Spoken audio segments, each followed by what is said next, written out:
33 ən qarışıq vaxt aparan suallardan biri idi. Baxaq. Nümunə ilə bağlı yanlış fikri müəyyən edin. Yerimək öyrətdin tutub əlimdən, dolaşdım aranı, dolaşdım dağı. Balana yerimək öyrədincə sən gərək öyrədərdin yıxılmamağı. Əvəzliyin bir məna növündən istifadə edilmişdir. Baxaq görək.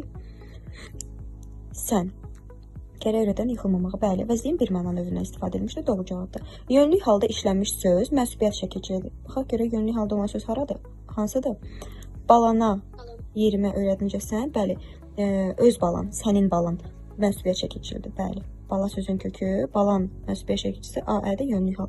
İkinci misrada işlənmiş isimlər təsirli haldadır. Baxaq görək, dolaşdım aranı, dolaşdım dağı. Dağ, aran, aranı, bəli, haranı təsirlikdir. Təsvirlənən feillərin hamısı xəbər şəklindədir. Təsvirlənən feillər, yəni ki, şəxsi və keyfiyyətə görə dəyişənlər, məsdər feili, sifət feili bağlama olmayanlar. Öyrətdin. Öyrətdin, nə etdin? Bəli, xəbər şəklindədir, keçmiş zamandadır. Dolaşdım, nə etdin? Bu da keçmiş zamandadır, xəbər şəklindədir.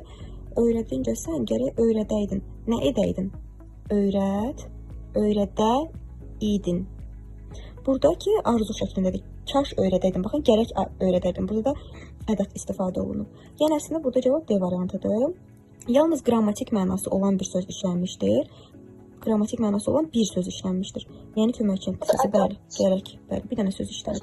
Beləliklə cavab olur D variantı. Bunu, yəni tam cavabını tapmaq üçün siz gərək bütün variantları, bütün nitq hissələrini nəzərdən keçirməlisiniz. Bu da kifayət qədər vaxt aparır artıq.